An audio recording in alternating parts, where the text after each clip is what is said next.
Katiwangwang at nabubulok na ang Santa Bulok na ang sako-sakong sibuyas sa Pangasinan. Nabubulok na ang sobra-sobrang supply ng talong at sibuyas sa Nueva Ecija. Food security is one of the sustainable development goals that we need to focus on nowadays, according to the United Nations Development Program 2015.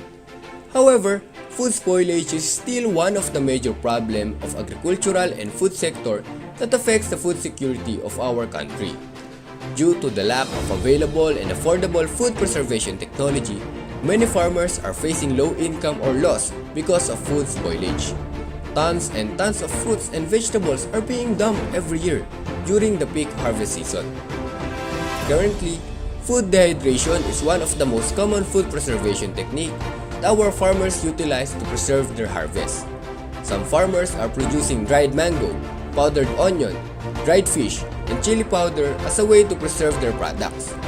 Concurrently, there are some already existing dehydration methods and technologies available to the market, such as the sun drying method, air drying method, electric dehydrator, and solar dehydrator. However, sun drying and solar dehydrator poses a problem for the farmers due to its unreliable operation and unregulated temperature that negatively affects the efficiency and safety of food. The electric dehydrators solve these problems by utilizing electricity as its source of energy to attain regulated temperature and safe food dehydration. However, due to its sole reliance on electricity, coupled with the increasing cost of electricity in the Philippines, farmers faces large amount of dehydration costs from electrical consumption of the machine, and causing it to become less affordable for the farmers.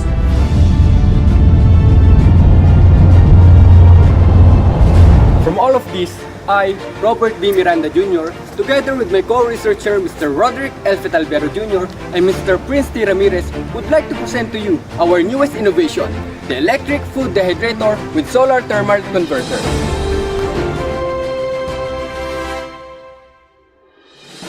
This innovation utilized two energy sources, specifically electricity and solar energy, to minimize the cost of food dehydration. It also utilized an electronic system for temperature regulation to ensure efficient and safe food dehydration all throughout the process. To further explain the working principle of the system, the innovators utilized a solar thermal converter and resistive heater as its main source of heat. The solar thermal converter is composed of black metal screens that will absorb the sunlight and convert it to heat and transfer the heat to the subjected air, while the resistive heater is made up of thin stainless steel for efficient heat transfer.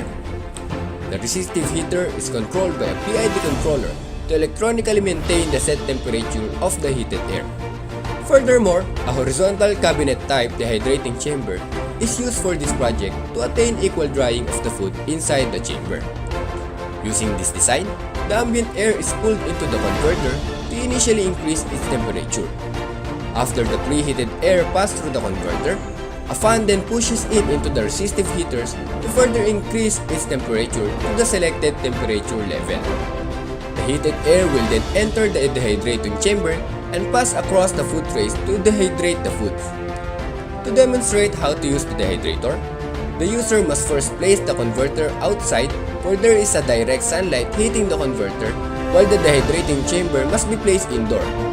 The user can now then prepare the foods for dehydration by slicing the food thinly and arranging it on the food trays to allow equal drying across the material.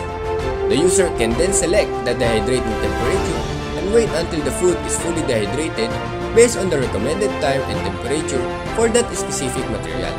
Through multiple trials, the solar thermal converter was able to reduce the consumption of an electric dehydrator by more than 200 watts, or up to 41% of the total electrical consumption.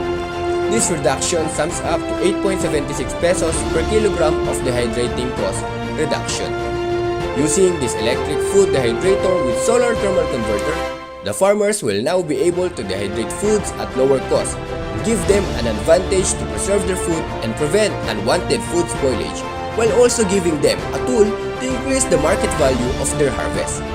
With all of this, our team is looking forward to working with you in making this innovation reach our farmers all throughout the country. And together, let's achieve a food secure tomorrow.